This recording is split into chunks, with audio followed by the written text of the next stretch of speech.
So I think we're ready to get started. I like it. Yeah, exactly. A few people drifting in, but there are some preliminaries I want to take care of before I introduce the panel. This is one of the sessions where we're going to allow questions to come in by text, as well as from here you can text or you can solicit your questions on 3x5 cards. So the instructions for submitting questions via text. To participate in the text question submission, you first need to join this session. In fact, if you think you might ask a question in this session, I'd encourage you to take out your cell phones now. That is something I never say to my students. I say, please put your cell phones away now. But that never works, so go ahead and take them out. And then to join, well, let me pause for a minute while you get your cell phones ready. Yeah.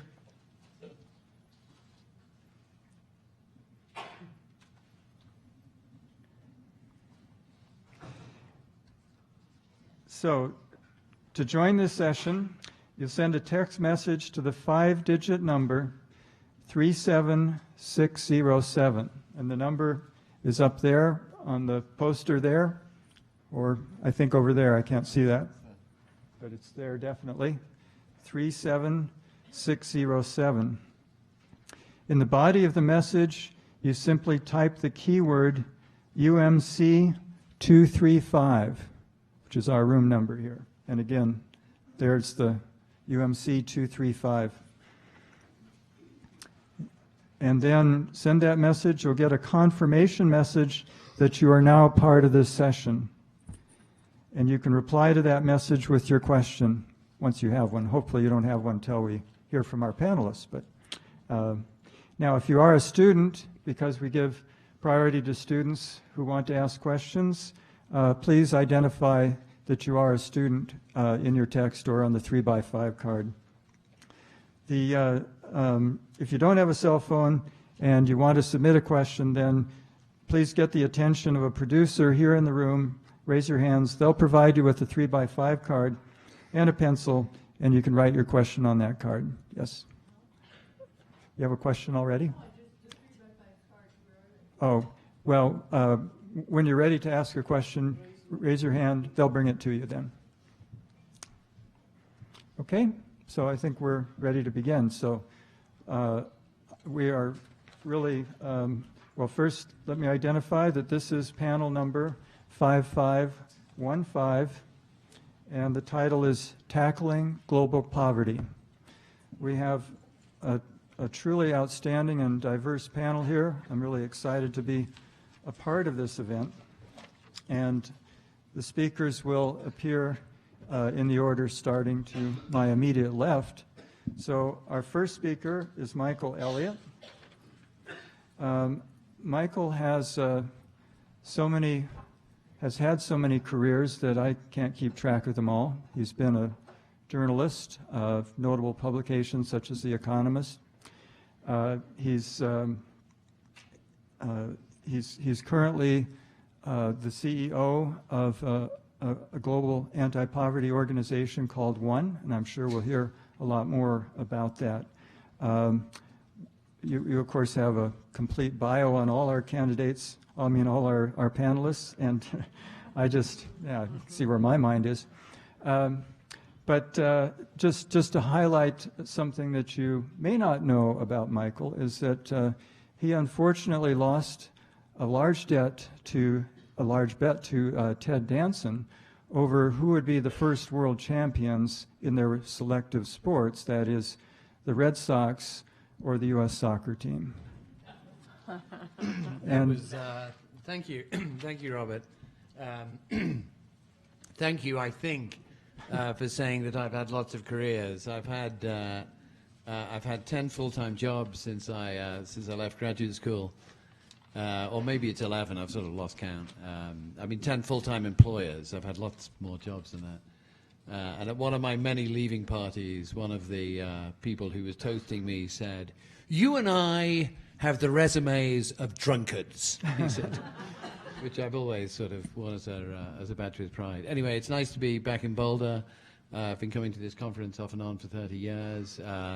Half of it seems to have been in this delightful room where the ceiling, as you can see, is 8 feet high. I once gave a lecture here, some of you may remember, entirely in the dark. Were any of you here for that? I kind of switched all the lights off and gave a lecture on energy poverty in the dark. Anyway, it's great to be back. The bet with Ted Danson, the famous bet with Ted Danson, a wonderful organization called the Long Now Foundation, which is presently building a clock in the Southern California desert, which ticks once a year, and which kind of does a rotation once every 100 years. So it's a clock that's sort of meant to be built for 1,000,000 years, with some very kind of smart computer scientists behind it. And they set up a foundation called the Long Now. And they launched the foundation by encouraging a number of us to make long bets. In other words, bets which were, whose resolution was going to be hundreds of years in the future. And my long bet was actually, I lost $1,000 on it very quickly, within about 2 years. My long bet was that the United States men's soccer team would win the World Cup before the Boston Red Sox next won the World Series. And the argument for that was that the United States was becoming a more globalized society by the day, and so its soccer team was better and better and better, whereas the inability of the Red Sox to win the World Series was one of those existential, ineffable truths that just sort of existed in the ether, and that there was no hope of overturning. Well, shows how clever I was, right? Anyway. So this is, it's great to be here. It's great to be on this panel with such a kind of distinguished set of panelists. Liz and I did a panel last year on topics not 1,000,000 miles removed from this, actually. I am president and CEO for a little while longer because I'm stepping down as president and CEO of the One Campaign, which is one of the world's premier organizations advocating, lobbying, and campaigning against global poverty. In fact, those of you who are HTML coders will be able to spot my rather smart T-shirt. Can you read that? Which says, okay, this isn't a coder crowd, okay, which actually says end poverty in HTML. There you go. See? So this is the topic of this conversation is what I kind of eat and drink every day. So let me just kind of give you some numbers so that we can kind of set a baseline for what everyone else is going to say. So this is World Bank data from the end of last year, but looking back to 2012, which is sort of our last reasonably reliable data. So in 2012, 12.7% of the world's population live at what we call extreme poverty, which we now define as less than $1.90 a day. 12.7% in 2012, that's down from 37% in 1990 and 44% in 1981. The most dramatic reduction by far has been in East Asia, which has seen a reduction of 80% in extreme poverty in 1981, just down to an astonishingly low 7.2% in 2012. In South Asia, India, Pakistan, Sri Lanka, the share of the population living in extreme poverty is now the lowest since 1981, dropping from 58% then to 18.7% now. Poverty in sub-Saharan Africa has also dropped very sharply, but it's still 46% of sub-Saharan Africa in poverty. About 80% of the remaining population in extreme poverty are in South Asia, mainly in India, to some extent in Pakistan and Bangladesh as well, and sub-Saharan Africa. And if you look forward to the next kind of 5 years or so, the bank projects that the rate of extreme poverty will come down below 10%, and that will roll out over the next 15 years. We adopted Sustainable Development Goals, which is the topic of the next panel at 3 o'clock after this, to eradicate extreme poverty by 2030 at the UN last year. We'll get down to below 10% in the next few years, but increasingly that 10% is going to be concentrated in sub-Saharan Africa. To some extent in South Asia, but as the closer we get down to zero, the closer we kind of get to kind of complete eradication of extreme poverty, the more the numbers are clustered in sub-Saharan Africa. So I thought it would be useful if I just kind of set the scene of that's where we are. We've seen, behind these dry numbers, of course, is one of the most extraordinary stories that humanity has ever known. In the last 30 years, we have driven extreme poverty from something that was the normal state of humankind, to something that now affects only 12.7% of people. I mean, an absolutely astonishing, we should all wake up every morning. I wrote a long article, which is now being turned into a book, a year ago called The Age of Miracles, and we should wake up every morning kind of reminding ourselves that we truly, truly, truly live in an age of miracles. We've done extraordinary things in extreme poverty. We've done extraordinary things in infectious disease. We've done extraordinary things in life expectancy and in life chances generally. But we still have a long, long way to go before we can absolutely say that we've eradicated the scourge of extreme poverty from the planet. How will we get down? How will we kind of do the last 12.7%? How will we do the last hundreds of millions? There are people on the panel who will tell you wonderful, wonderful things about their wonderful, wonderful specialties, and they're all right. Water is incredibly important. Habitat is incredibly important. Rural development is incredibly important. So there's no one factor in tackling the remaining chunk of extreme poverty that I would say is more important than others. But there are five things that I always focus on. One is investing in health and in healthcare systems. There's more and more and more evidence that if you want to actually grow an economy and if you want to sustain a society, you invest in basic health. You invest in tackling infectious diseases increasingly. You invest in improving people's lifestyles so that they don't have the non-infectious diseases. Shortly put, if people want to live like us, they're going to die like us. So it would be a good idea if they didn't live like us to start with. So didn't smoke, didn't become obese, didn't do all the things that we do that encourage our non-infectious diseases. But investing in health, investing in maternal health, investing in childhood health is an absolutely key factor in getting down to the final eradication of the last 12%, what have you. Secondly, investing in agriculture, investing in agricultural productivity. Most poor people in the world, overwhelming number of poor people in the world are still in rural sectors. If we could improve agricultural productivity, if we could improve access to agribusiness, if we could reduce post-harvest loss of food by 50%, if we could improve irrigation, if we could provide new seed varieties. I didn't say GMO. I know that's forbidden in Boulder. If we could provide agricultural inputs that increased rural productivity and improved rural incomes, that's the best single way in which you can eradicate poverty, is by increasing farmers' incomes, and in particular by increasing women's farmers' incomes. And that's point 3, invest in women and girls. If you don't invest in 50% of the population, then you can kind of forget eradicating poverty. So particularly invest in girls' education. We know that if you kind of give a girl extra schooling, their chances of getting a job which will enable them to feed their family goes up. We know that they will space their children so they have less children, so that they can kind of look after more of them, so that their children will survive, and so on and so forth. So point 3, when you've done the investment in health and you've done the investment in agriculture, remember to concentrate on women and girls. Point 4 is wherever you can in a society, build up the invisible infrastructure of accountability, transparency, the rule of law, and a free and independent media, so that governments that make lots and lots of promises, and this we'll talk about in the next session on sustainable development, are actually held to those promises so that they actually deliver them.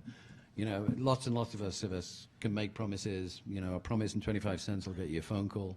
What really counts is whether people hold people to their promises, so that you don't just promise to invest in health, have systems in place to make sure that those promises are kept. And finally, the fifth point that I always make, this is a very, very Boulderish point to make, is give peace a chance. The more we drive down towards the last billion in extreme poverty, the last 500 million, the last 300 million, the last 200 million, the more we will find that last cohort of people living in immiserated circumstances live in conflict or post-conflict zones. It's as plain as a pikestaff, as they would say in the country where I was born, that is the case. The more that we drive down towards the last billion, the last 500 million, the more we will find they're concentrated in conflict zones. So peace really, really matters. I coined a phrase last year, which you can all use as long as you give me credit. War zones are poor zones. I mean, anywhere there's war, you'll see people who are poor. Anywhere there's war, you'll see people who are poor. So, I mean, the more that we can have peace and security in the world, the more likely you are to eradicate extreme poverty. So all the other things that you're going to hear about on the panel are really, really important too. I'm not kind of putting my five, as the kind of top five, but they're the five that I always talk about. Health, agriculture, invest in women and girls, set up the invisible infrastructure of accountability and transparency so the promises are kept, and give peace a chance. And if you do that, then in the lifetime of most of the students here, we should finally be able to say that we can kind of see an end to the scourge of extreme poverty, and we've driven it off the planet. Thank you very much.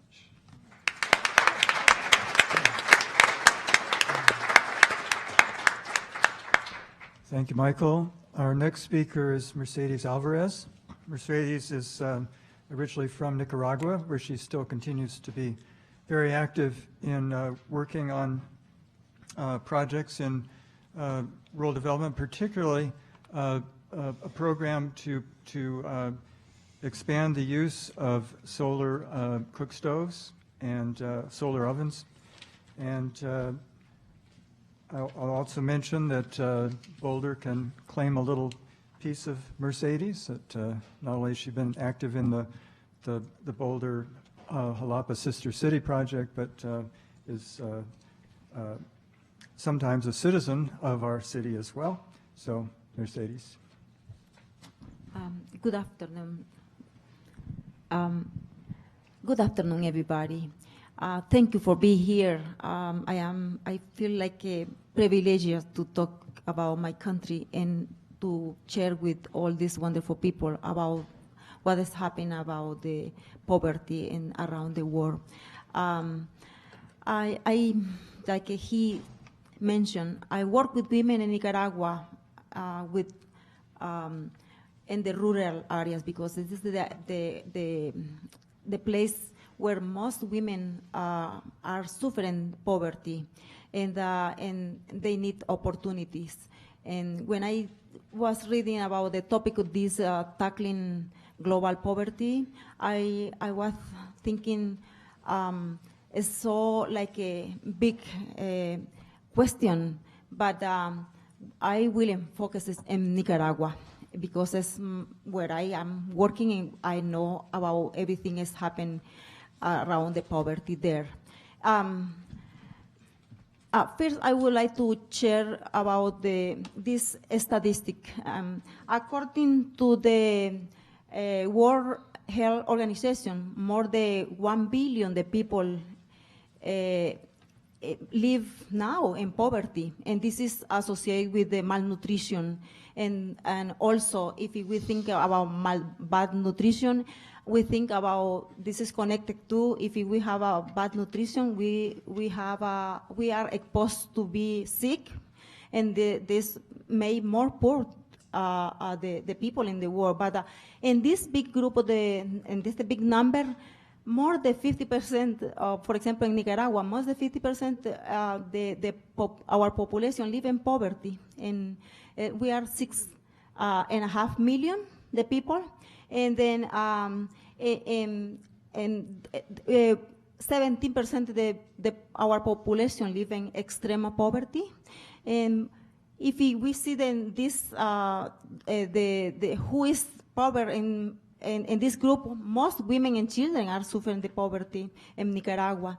And this is the reason because I decided to work with women to do something to improve the life in a small scale and to do something simple too. We work on building solar oven. We organize the women in the rural communities in 4, we say departamentos, it's like states in Nicaragua. And we are working in 25 communities, and we are building 855 solar ovens. Each woman has to build her own solar oven with us. We have 2 field trainers, like a teacher. They teach how to build the solar oven.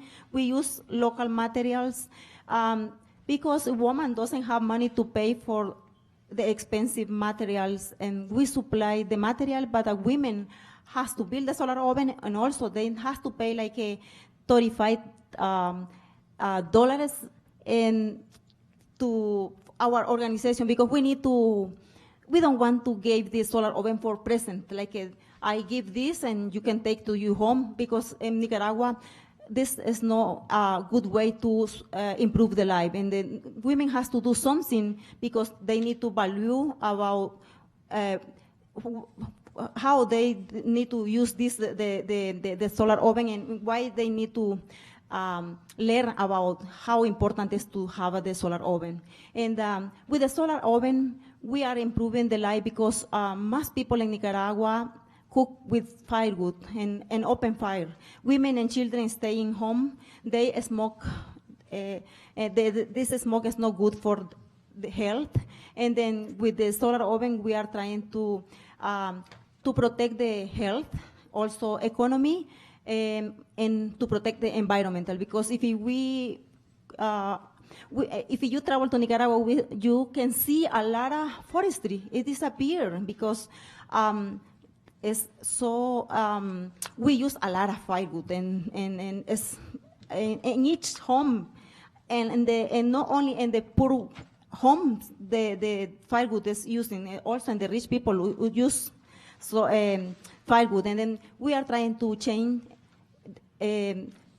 introducing the technology with something sustainable, because it's very important when we use the solar oven to cook. We don't need to use gas, we don't need electricity, we don't need the firewood. And also the solar oven is cooking outside in my home, and women can have time to rest, to read the book, or to do something else in the garden, or take care of the children.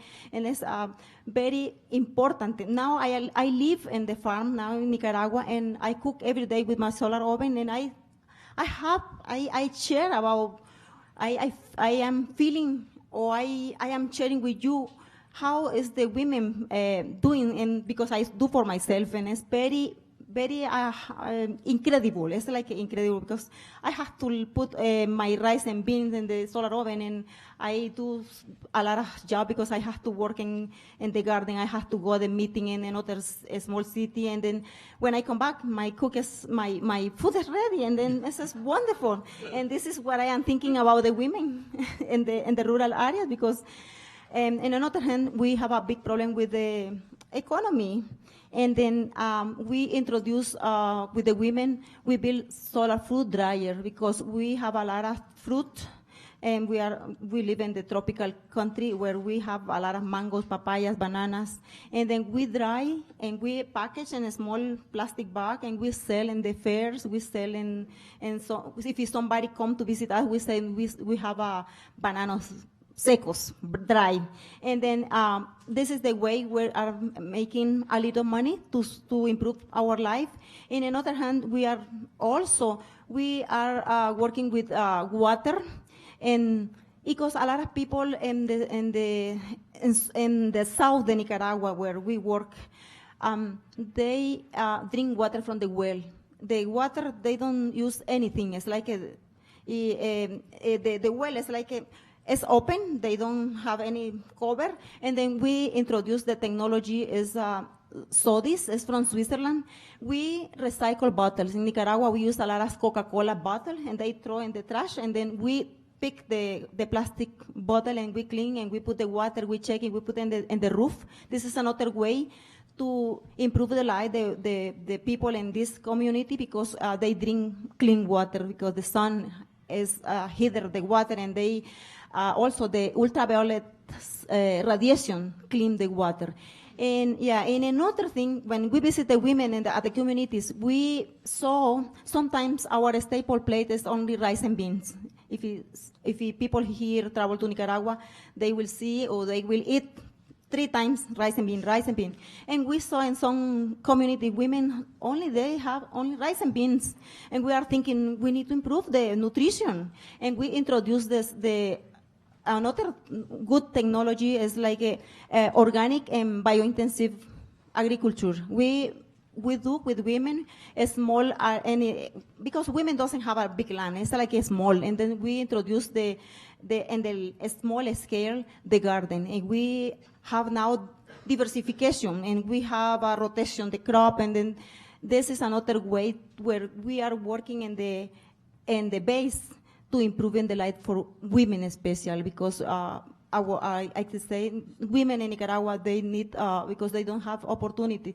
And when we're thinking about this topic, we need to education for women, we need to opportunity for women, and we need to invest at the beginning and to do something sustainable for the future to improve the life for people. I am thinking that my big hope is expanded this project, a small project in all Nicaragua and also in another country in the world, because I think it's a big, they make big difference in the way we are living now in Nicaragua. Thank you.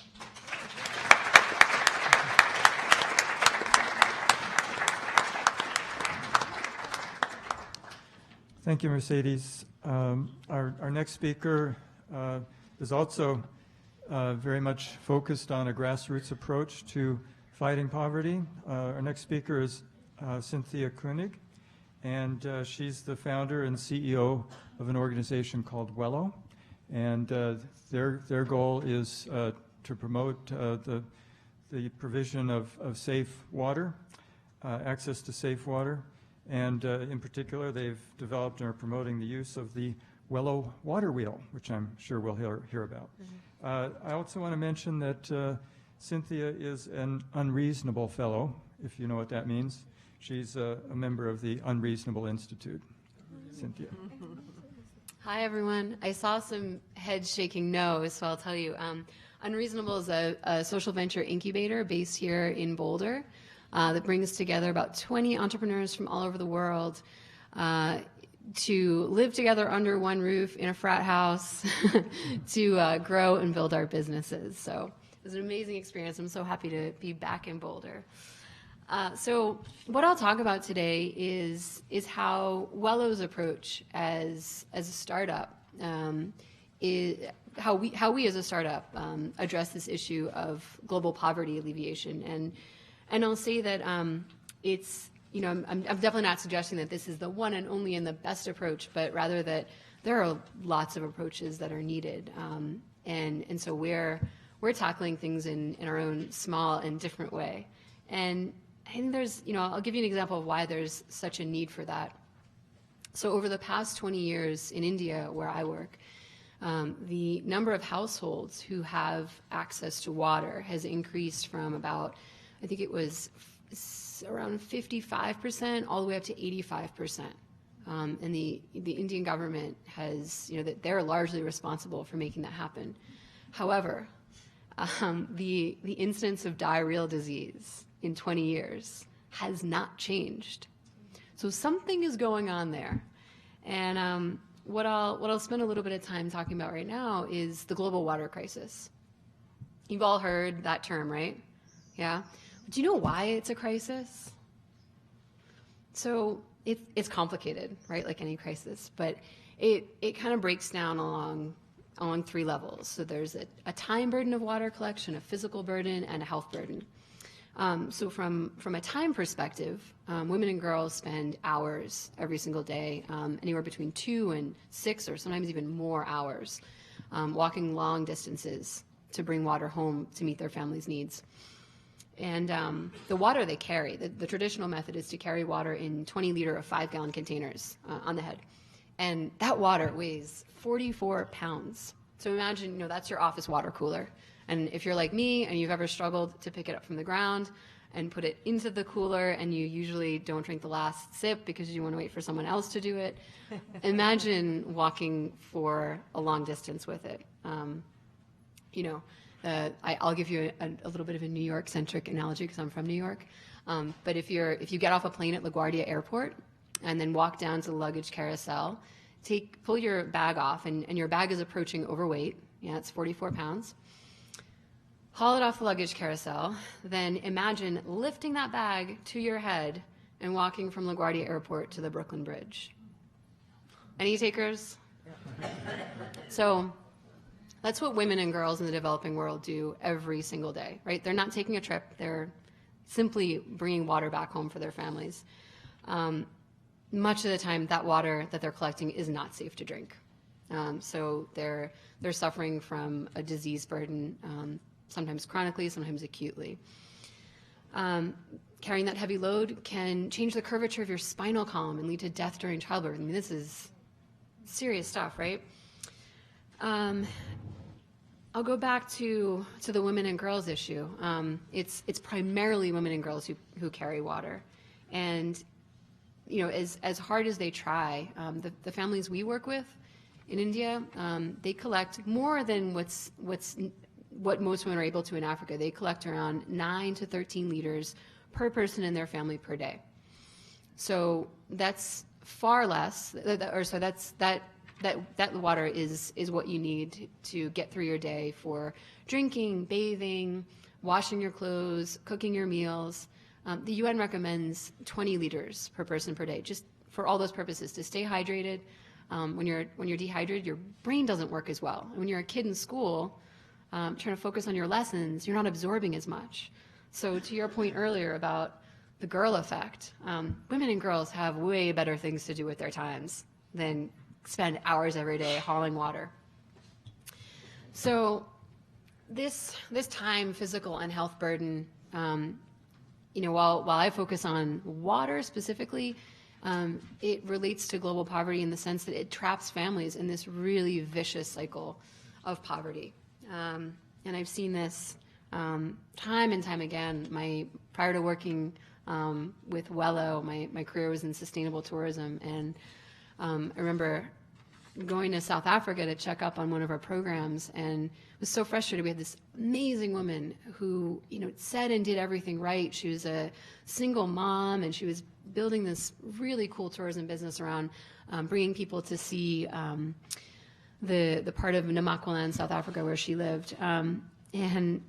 But she would just flake out. Tourists would come and show up for her tours, and she wouldn't be there.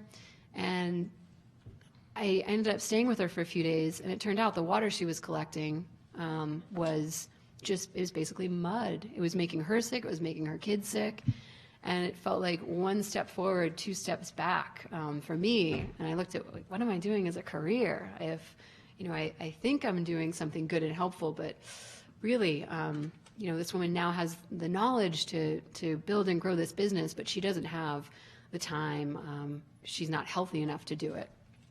So that's what got me interested in water and clean water in particular in the first place. And this is also where Wello comes in. So Wello is a design and innovation company, and we design solutions to make clean water more reliably accessible for people who don't have it. And to put it really simply, we make products people want. That's our philosophy. And that's pretty disruptive and different than the way most development agencies or governments deliver their products and services. So I'll tell you a bit about our approach. So first and foremost, we make a lot of assumptions, and then we go out and we validate them. So what this looked like for me was when I first went to India, I moved to a village in rural Rajasthan, not knowing much at all, but with a problem statement. So I wanted to understand, how might people more reliably access safe water? And at the time, we didn't really have an idea for a product or service, but I'd been lucky enough to get a grant from the University of Michigan, where I had graduated, to go out and spend 6 months exploring this idea. So what I found was that, you know, when I talked to people over and over about safe water, people would say, oh yeah, our water's clean, don't worry about it, we got it under control. I mean, it wasn't. We tested it, not clean, not under control. But they didn't think it was a problem. What they thought was a problem was the fact that they were spending so much time, effort, and energy and not getting enough water. So we started to talk more and more about what would enough water look like? How much was enough? What sorts of things could we do to enable them to access enough water? So living in rural Rajasthan, I started designing and prototyping very, very rudimentary stuff, like taking flexible pipes and trying to build a little irrigation system from a well that was about half a kilometer away. And people were like, no, it's not going to work. It's going to be run over and it's going to break, and we don't like that. And the water mafia won't even allow it. Turns out there was a water mafia. But so we kept prototyping, experimenting, and this whole process of living in homestays, moving from village to village with our prototypes, when we had more sophisticated versions of our product, which is a rolling water container. It's a 50-liter drum, so picture something like this with a handle on it. You push it like you push a baby stroller. And instead of women carrying, 10 or 20 liters at a time, now all of a sudden they're carrying, enough water for 4 or 5 family members in a single trip. So, we slowly watched and saw, what were people doing with it? Who was using it? Turns out, men, this is pretty universal in most places I've worked, men don't collect water. Head loading in particular is a woman's job. However, men use tools. And I was in Bangladesh last week where we heard the same exact thing. Men were like, we can't carry water. That is women's work. And one man even said, he was like, that would be embarrassing. But he was like, I like your thing. I like that. That's a tool. I would use a tool. We even had one man who would park the water wheel outside his home. And, he just wanted to be incredibly visible so that he would get compliments when people walk by, like it was his new car, right? And every time someone walked by, he'd be like, yeah, it's really shiny and polished today. I just washed it. So this process, as a startup, we're so well suited to this, where a government agency or a development agency or a large NGO isn't, because first we come in and we know nothing. And we've, again, got to make a lot of assumptions and figure out what we know, what we don't know. And in some cases, that enables us to help clarify some things for the partners we work with. Like, for example, men using water wheels. Our local partner in Rajasthan was like, no, they will never do it. Until they actually did. And the NGO was like, okay, I'll give you that. The tool thing holds up. We're small and we're agile, and we've got the benefit of time on our side, and we can fail. We fail all the time. We just do it really quick, and we try not to make the same mistake twice. We learn from our mistakes. So something that we're at an exciting point now where our product, the water wheel, is now starting to scale nationally across India. We're partnering with a large corporate in India, and they've got 40,000 retail outlets that in the next couple of months will be selling water wheels. So that's another thing that one of our core beliefs is that, rather than, as Mercedes has said too, rather than giving a product away, we make products people want, and if people want our product, they choose to buy it, they're going to use it, and that's impactful. So we bake into our business model the fact that we have a high likelihood of being impactful, right? We're more efficient. We don't waste impact on people who don't really need or want our product. And now we're moving into the other half of what I set out to understand a couple of years ago, the clean water piece. So again, as I told you, most of our consumers, their relationship to clean water, their understanding of it is very different than ours sitting in this room. So rather than, continue to educate people about why clean water is important and stress behavior change, those things are absolutely necessary and need to continue. we as tiny little Wello don't have the resources, the budget, the reach to spread messages. We're not the best people to do that.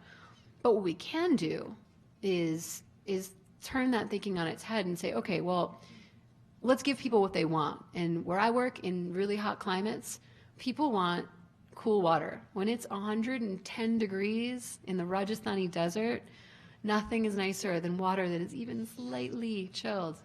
So people would ask me that over and over again. They would say, okay, just cool it. Can you cool the water? Or flavored water. That turns out to be a really big hit, just like it is here. So we're looking at coming up with the next couple products in our pipeline all relate to clean water and ways that we can make this exciting for consumers. So we're coming with a device that can chill a small amount of water so that a consumer is drinking cool water, but it's also clean. And so with that, I think my thoughts to leave you with are that, I'm so excited to be with this group of fantastic presenters who are all working in different ways to achieve the same goal. And I think we've come so far. And I think it's exciting that we're all here working towards the same thing in such different ways.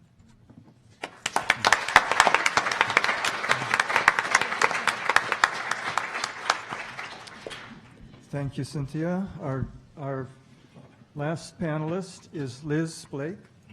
And Liz also has an amazing background as a legal counsel for a number of corporations and also for working in that capacity for Habitat for Humanity for a number of years, where she still serves as a volunteer.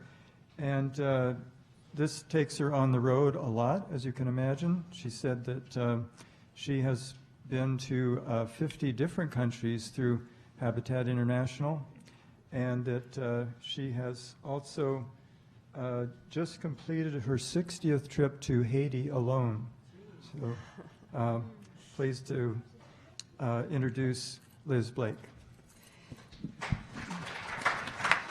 Thank you very much, and what a great panel. I've been happy to be an audience for a few minutes, and I hope I don't ruin the flow here.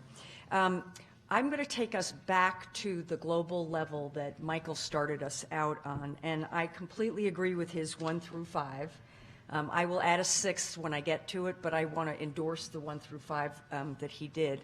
And I also want to talk about the fact that at this table are people who are advocates, grassroots implementers, social entrepreneurs, and my background is corporate by training, but the last 10 years has been in international development as the NGO, non-government, nonprofit entity. The table needs to be 2 or 3 people longer because there needs to be a table of people, all of whom need to work together to solve or tackle poverty, and the people we need to add to the equation, which you'll just add by your imagination, are enlightened, non-corrupt government officials. And there are some in every country. You just have to work hard enough to find them. This is not something, when I first started Habitat, I kind of ran away from working with the government officials. I actually, at the end, realized you can't do anything without them. And so figuring out the best ways for them to feel enlightened by the solutions that you have is actually something where a win-win can be created. My corporate background also would compel me to recommend having multinational and local corporate entities and chambers of commerce and other folks that are taking free enterprise and the market systems and whatnot and helping to generate resources, because the way poverty has been solved so far, the big diminution, of course, is India and China, and it's because each of those countries, their governments and their private sectors decided that they were going to reduce poverty. That's what happened. Now, how is it that we set it up so that the countries that don't have those monolithic, both governmental resources and financial and commercial resources, how do we set it up so that the rest of the world is bringing the stakeholders together in order to solve the problems? I think a couple of things need to, and as to the corporations, because I don't want to dwell on it, is corporations have to be at the table because they are creating workforces, because all of them build and do things outside the U.S., and they're creating customers. So at Habitat, I worked with Samsung in Africa, and they would do computer labs and housing around the computer labs for kids. I only wanted their money, but they wanted, to be fair, I wanted their money and I wanted to spend it the way I wanted. And they said, no, let's do it in partnership. And we put together village-based solutions where we got houses and clean water and sanitation came along with it. But we also got a computer lab because ultimately they want kids of that generation to buy their products down the road. So it's in their enlightened self-interest, and that's what you want to do, is figure out what it is that has the self-interest of each of the players that will motivate them to do something different. Because what you need to do is bring about change when mankind, as everybody knows, I have a habit every day, I do things the same way, everybody does the same thing, but you're essentially trying to negotiate and manage global change management. Very hard, but not impossible, as we can see from China and India. One thing I would add to the equation to Michael's comment about rural is urban, which is more than 51% of the world is already urbanized. More than 51% of the people already live in cities. In Asia, the number of people moving to cities, which is moving into slums, is 121,000 people a day. And 93% of the expected growth will be in Africa, as Michael said, and in Asia. And overwhelmingly, that will be in slums that don't have adequate housing, don't have adequate jobs, don't have energy, don't have basic services. So there's a momentum that, again, you need to pay attention to big, gigantic trends, and the urbanization's a big one. Urban brings into focus one of the issues I do want to delve into a little bit, which is the issue of land and secure tenure and rights to land. When people come into a city, they go into a slum, and usually the ownership of the land is completely uncertain at best. The people who are the most vulnerable are women and children, and their rights to land in an urban context and in a rural context are very, very frail. And if the tradition around the globe, it varies country to country, but the tradition around the globe is when the woman's husband dies, she and her children are thrown off the land, unless she happens to want to marry his brother. And so there are vulnerable groups. I've always liked my brothers-in-law, but not enough to marry them. So women and children and people who are frail, anybody with disabilities, this frailty and these disabilities make this set of risks much more profound. I spent 10 years working for Habitat, paid and as a volunteer, and there I worked on both housing and I worked on what's called secure tenure. Now, for housing, it's not that anybody doesn't think health is great and education is great, but you can have an education initiative and a kid goes home to a leaky roof, overcrowded circumstances. That child will not succeed in the education intervention. You can have a vaccine program or other health intervention, and the kid will come home to a home with dirty water and will die of diarrheal disease before the vaccine will have taken effect. So a lot of our interventions are done in silos, but Habitat's view, and many people share it once they figure through the equation, is that you need the house piece also. Not in lieu of the education and not in lieu of the health, but you need it also in order to be able to secure the benefits of the health and education interventions. For Habitat, housing includes secure tenure, which I will go to in a minute, clean water, durable construction, because many of the vulnerabilities that exacerbate poverty and poverty cycles are repeated exposure to disasters, flooding, tsunamis, tornadoes, So durable construction, adequate space, and that's an issue to protect women mostly because incest issues really complicate things in poverty. And then access to livelihoods, because you could build the best construction everywhere, and Habitat's actually been offered developments that governments did as showcase projects that no one will move into because they're not near any jobs. So people would rather live in a slum near a job and they're near their family than live in essentially a desert, a housing desert. So it has to be close to livelihoods. 90% of the construction in the world is done incrementally. And the solutions to tackling poverty, as everyone here has spoken about, is self-help. It doesn't work to give anything away. It simply doesn't work. Our aid policy for the last 20, 30 years, and this is ours and DFID's, UK, Canada, everybody in the world has given things away for decades. We know that it doesn't work. But interventions where you actually build the capacity of the people involved and have them solve their own problems work, but on only one condition, that you talk to them first. The development and the solutions that will help people get themselves out of poverty, which is the only permanent solution, are ones like Cynthia talked about, where they are community-led because you've engaged the community in what they want to be prioritized to solve their own problems. And I'll give you a quick example. In Haiti, after the earthquake, Habitat started working in a slum mitigation project involving 30,000 people in the slum right next to Cité du Soleil, which is the worst slum in Haiti. It's called Simone Pelé. And we did community engagement for about a year, got to know, we did what's called an enumeration. We identified every family and who they were and what they had. And we did an assets-based approach, which is instead of going in and looking at the dirt floor, we went in and said, oh my gosh, that person has a sewing machine. And oh my gosh, that person has a water wheel. And oh my gosh, that person has a cook stove, or that person is doing a charcoal business. So you go in and you figure out what the assets are that people have.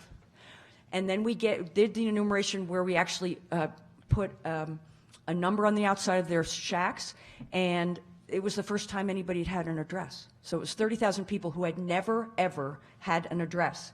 And we numbered their shelters, and they had for the first time an address. That gives them the ability to become a citizen because you can communicate.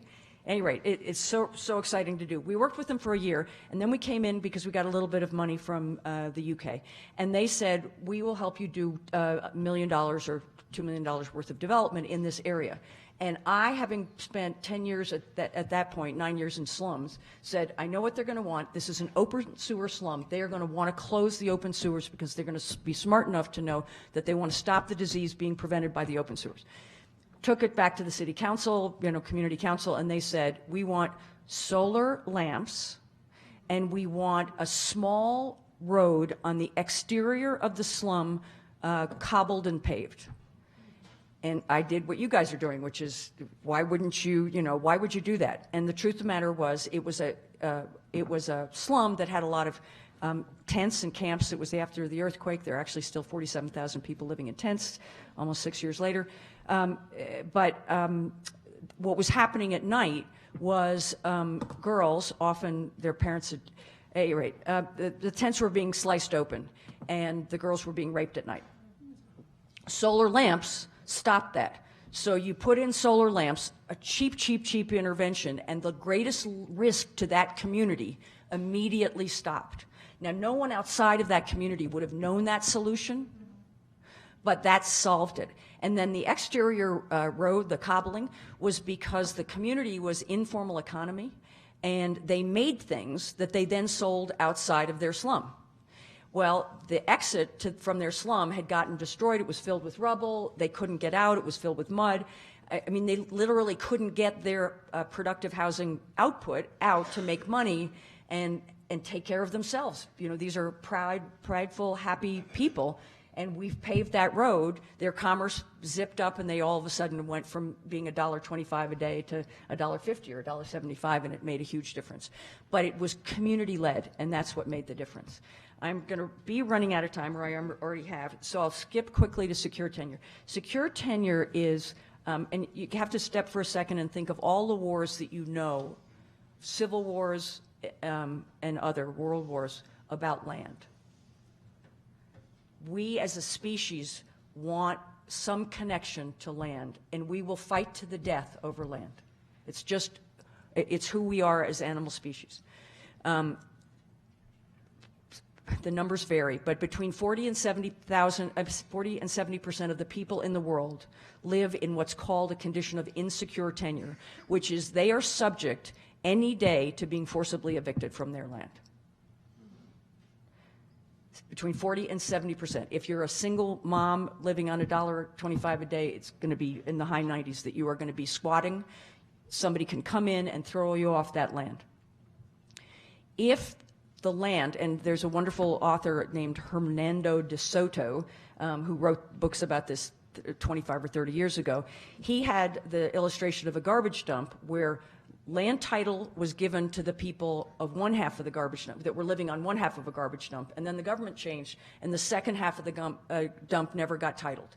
And the only difference was giving an ownership right of sorts to half of the land on a dump. To this day, the part that was a dump that was not titled is still a dump. The rest of it is a middle-class neighborhood with buildings and schools and commerce and whatnot. And that one difference was being able to be certain. Now, I'll play on your logic. We're in the college town. If you have a college apartment and you are renting it, how do you take care of that in comparison with your own home? Well, multiply that times, once people have the right to stay where they are, particularly women, they will build a durable structure, they will put down roots, they will do farming, they will do whatever it is, and their livelihood will be increased, and they will be able to take care of themselves. It's all about empowerment. I could talk for days, but thank you for listening.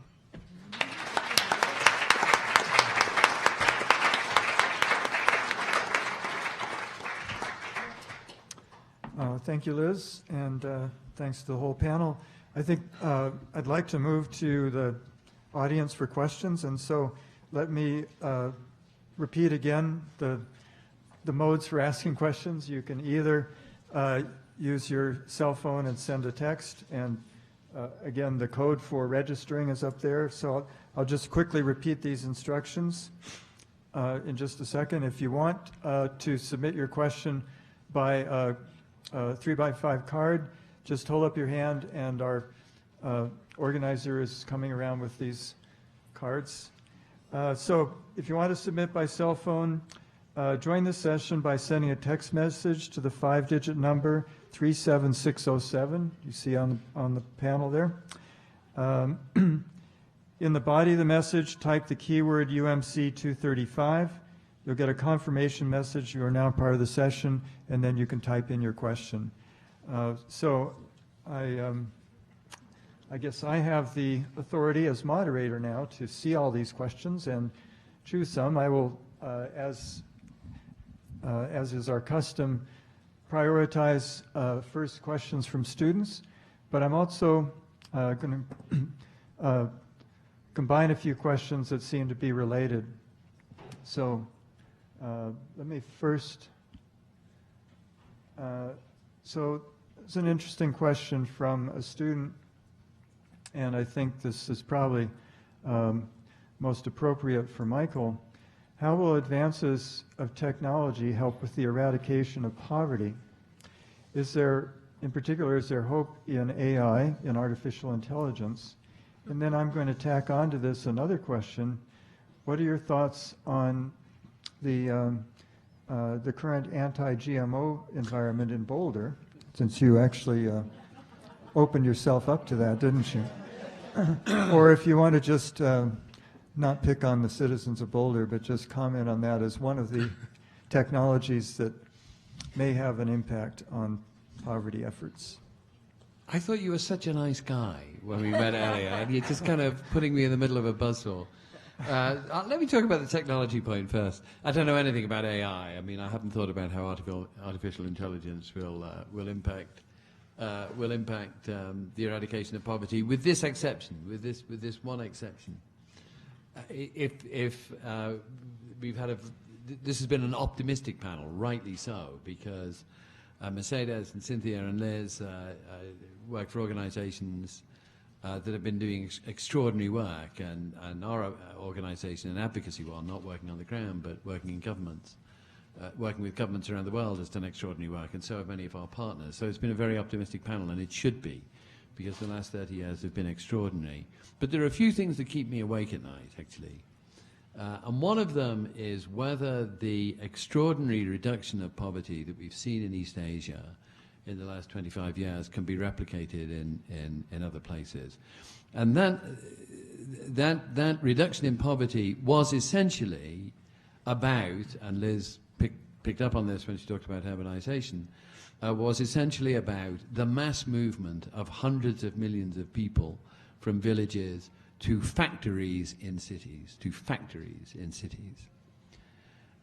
factories employing millions of people. I mean, Foxconn, the famous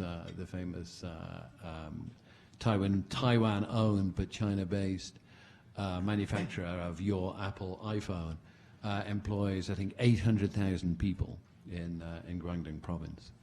And I do worry quite a lot about whether that model of mass employment absorption by manufacturing outlets can sustain very, very significant shifts in technology and very, very significant shifts in global supply chains.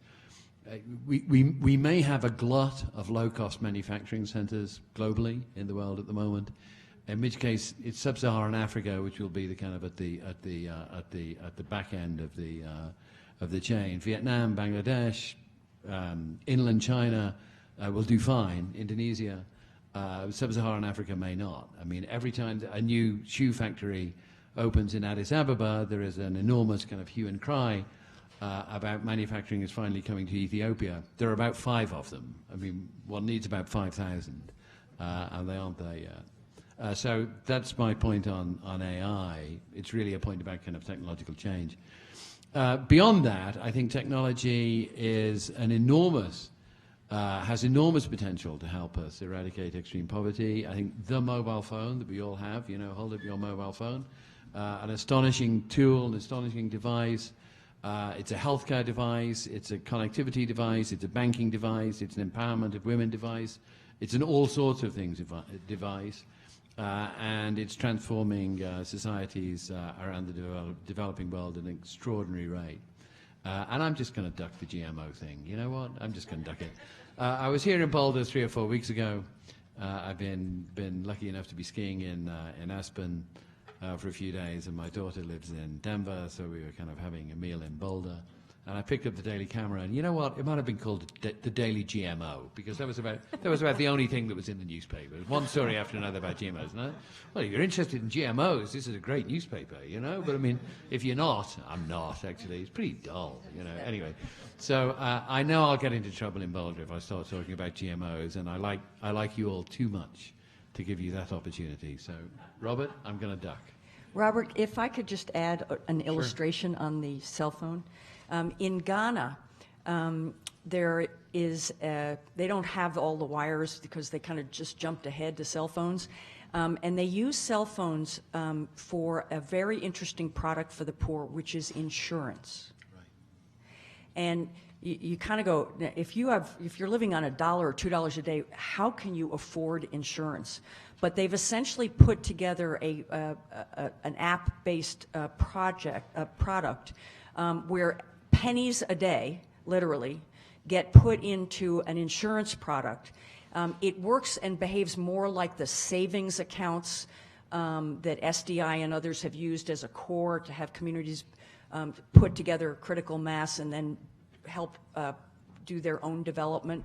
But this insurance product is really quite extraordinary. The other is, if you think about Grameen and Muhammad Yunus, who, oh, by the way, only lends to women, with 99% repayment rates. He started by doing it to groups of women, and he started with interest rates that have to come down.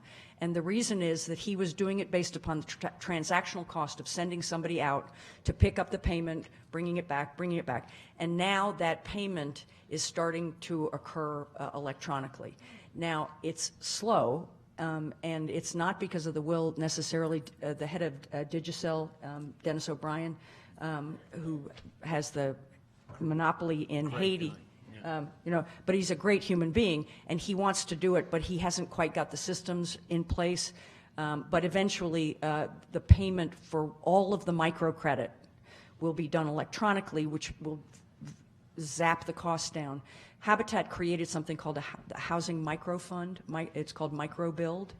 And again, when you think about people enabling, microcredit only goes so far if it's just an enterprise loan. But if it's a slightly longer product with a slightly longer payback, but equitable costs because you're using electronics, it makes that whole market mobile. And this is a place where people are unbanked and have never seen or heard of a mortgage. So.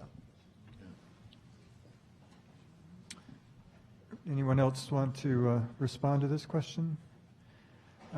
So I think, Liz, there's a couple that would also be appropriate here for you. First, from a student, this relates directly to your opening comments. What are some of the methods you can use to secure tenure for people in poverty? And let me also pair that with this question: what role does entrepreneurship play in solving these issues, and how can people in developed countries encourage the social ventures that we're talking about? I'll skip to the middle question because it's a good illustration. There's a tool called STDM, which is the Social Tenure Domain Model, and it's piloted. There are other examples of it, but it's basically, you think about, remember I talked about numbering all those people's houses, okay? So that survey data includes the physical location and the names and addresses of the people and what their assets are. What do you do with that data? What you can do with that data is put on top of it a GPS system that is based upon Google Map or some other aerial photography. So for the first time, people are photographing slums and then mapping the slums against the enumeration data, at which point you can then go to the government and say, in this 30,000 slum, 30,000 person slum, there are 2,200 kids age X and Y and Z that need schooling. So the data basically can come together. The second thing is, if the government is willing, and over time governments do become enlightened about the fact that if they are to do land reform, it actually builds their economic capacity, it increases their GDP. You know, essentially people go from squatters to taxpayers.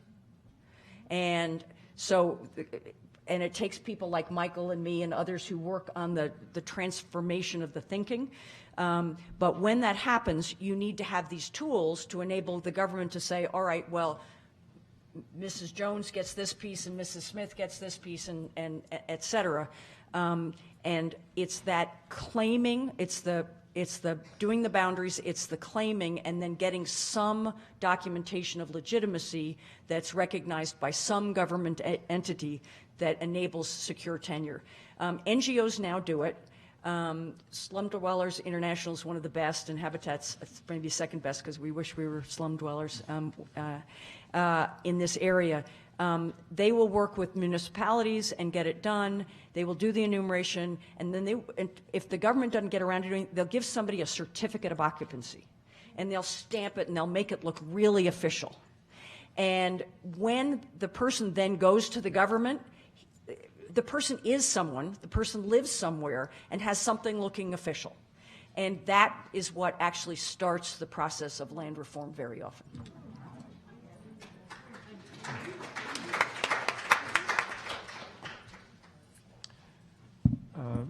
So let me ask, here's a question from a student, and I think, could you please define women's empowerment? What does an empowered woman in poverty look like? And let me pair this with some related questions, I think particularly appropriate for Cynthia and Mercedes. And this one is addressed to the two of you. How do you ensure that your products are affordable for the people that need them?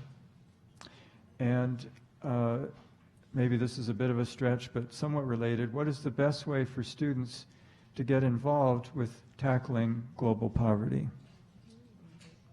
So, Mercedes and Cynthia, let's start with you.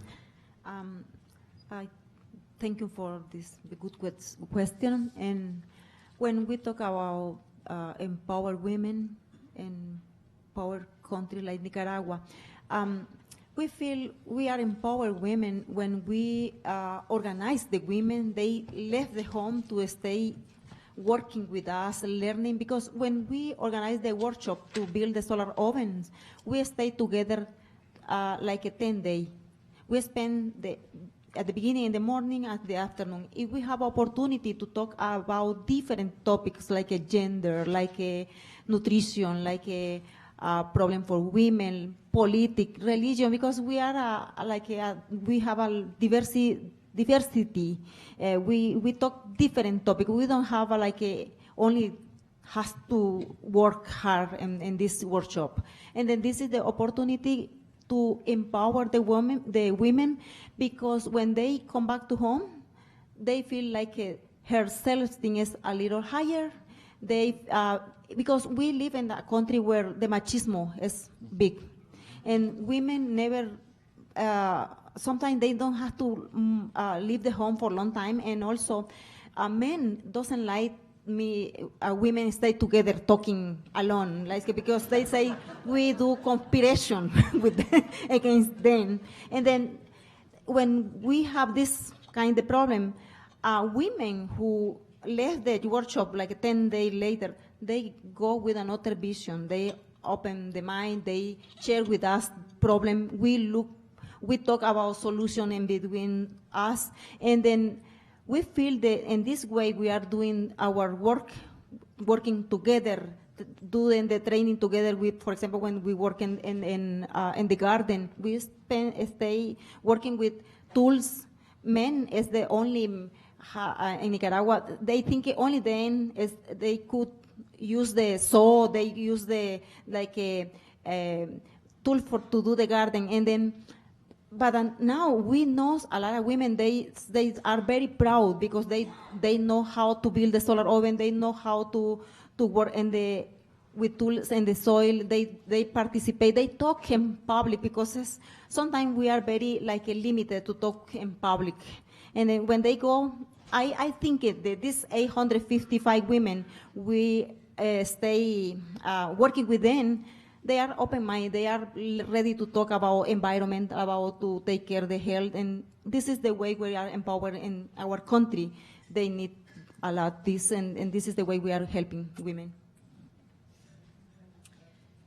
So where I work in India, women tend to be incredibly isolated. In some cases, practicing a custom called purda, which is women veiling their faces. Rarely leaving the home and not really having contact with males other than family members. So mobile phones, more than anything, have enabled women access to information. And I even in a couple of years of working in India, I've seen quite a transformation where when not just women, but men as well, have more information. They're better educated about their rights, or have a better understanding of how livelihoods might change, or how basic services could be provided. And then they start to step up and either demand that those changes happen. For example, a clean water source in their community, more schools, et cetera. So that's absolutely happening. I think something that's universal too is everyone wants a better life for their children. And what I see with the communities we work with is that a lot of this change is motivated by, I want a better life. So we have women who will tell us, yeah, I don't want my daughter to head load water. I want her to go to school. I've had fathers tell us, I want my daughter to study in Europe. And these are rural tribal families whose, oftentimes the girls are married between the ages of 12 and 14. So it's kind of like in the U.S. saying, like, I think my kid could grow up to be president. And that's starting to change. So that I think is incredibly exciting. To the question about affordable products, we design our products to be affordable. So from the beginning, as we're designing, we're not including every bell and whistle and feature that would, almost over-design it and make the perfect product from a design or a company perspective. But, what's the best we can do with maybe limited resources so that more people can afford it? So our water wheel retails right now for about $25, and the price is continuing to go down, with volumes, the more and more that we make. That's only one piece of it, right? So in addition to designing an affordable product, you've got to think about your business model, right? So things like, once the product is produced, how is it going to get to the end consumer? And, does it need to be financed? Who's financing it? How? And really thinking through what's appropriate. What's appropriate in different situations. So we spend a lot of time thinking about that and experiment with a lot and continue to tweak that model until we really get something that works. And for the last part of the question about student involvement, it's both hard and easy answer, I think, and it just starts with being curious. Get curious about something. I mean, Google is amazing. Start asking Google questions and see where that leads you. That's, my path has been very, very non-traditional. It's taken me all over the world, working on issues related to water and tourism and livelihood development, and it really just started with being curious. So I would like to talk about this last question about how can a student do something. For example, in my particular country, in Nicaragua, we need not only money, we need ideas, we need if a student has skills and they can go to our project. We are open the door for a student from here, and also we receive some help from the CU, a student. And 2 years ago, we have a group of the students. They do a business plan for our business, the fruit dry, and then this is the way where the student can do something, and we have a plenty thing to do in Nicaragua. And please come to visit Nicaragua and stay with us in the FUPROSO Munich.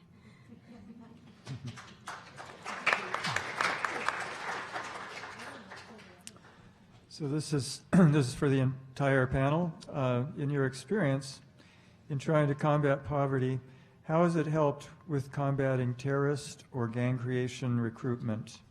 This is from a CU student. Do you see any relation between fighting poverty and the war on terror? Well, I'll start briefly. We have gangs in every slum in which we work. And as we mitigate the slum or we do slum prevention work, crime goes down and the gangs go elsewhere. That's not a complete answer, but there is absolutely a link to decent housing and crime. There's obviously a link to crime and the fomenting of terrorism. And people are desperate. And if you can help relieve the elements of their desperation, that helps. I said in my, as point 5, give peace a chance, that, absence of conflict, absence of war is intimately linked with eradicating poverty. And I really do believe that. But that truth exists on 2 levels. It exists on the meta level of wars, armies, big groups, armed insurrections, not necessarily kind of formal armies, informal armies like one's got in the Great Lakes region in Africa and elsewhere. But it also is something that is vitally important on a micro level. We never think how great it is to leave our house at 8 o'clock in the evening because we're short of milk, and to walk to the corner store and to kind of buy a quart of milk and come back and feel safe, or to send our daughter off to do it. I mean, it just never enters our head that transaction is remarkable in any way. In many parts of the world, that's a remarkable thing. That's a remarkable thing to do. It's not safe to do that. So you know, peace and security is a vital part of eradicating poverty, and not just at the level of kind of wars and, you know, the sort of things that have ravaged the Eastern Congo over the last 20 years or so, but at a micro level, at just being able in Nicaragua or in India or Haiti, indeed. I mean, your story of Cité du Soleil is kind of a classic example of just being able to kind of have the confidence to go out and kind of go to the store and get some milk, or to get some cigarettes, or to get a battery, or to get your mobile phone charged, or whatever it is. And I don't think, actually, that we in the development community spend enough time talking about that. I mean, there are some great organizations that fight for honest cops, you know, for honest prosecutors, for decent kind of local courts, so that people can actually be held to account for preying on children, for raping women, for raping young girls, what have you. I don't think we talk about it enough, but I really do believe it's something that as I've spent more and more time on these matters over the last years, I've become more and more convinced of the importance of peace and security as a really, really important part of eradicating extreme poverty, particularly because it links so much to the centrality of investing in girls and women. I mean, you can't invest in girls and women unless you're also investing in peace and security at the same time. Yeah, in the case of Nicaragua, historically we have a big problem, like a conflict, like a political and a war for 10 years, in 1980 through 1990.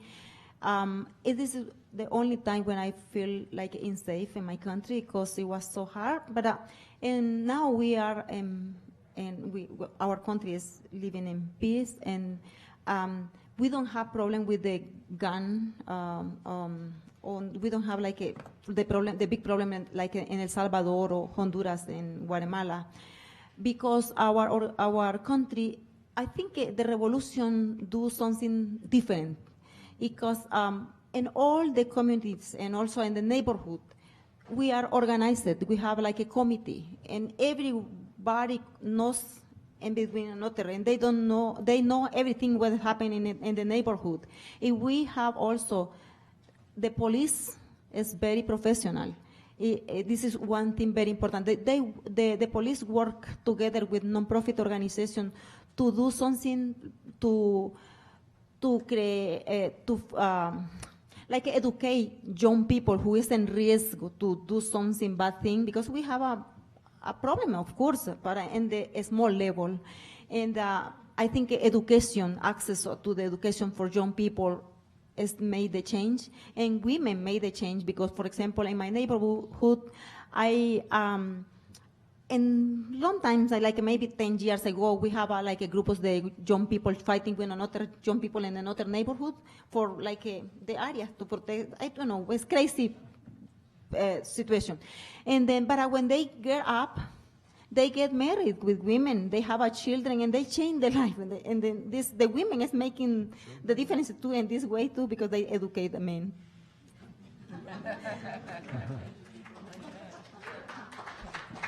Yeah, I think we need to draw the session to a close, and let's all give our panelists a great hand. Thank you very much.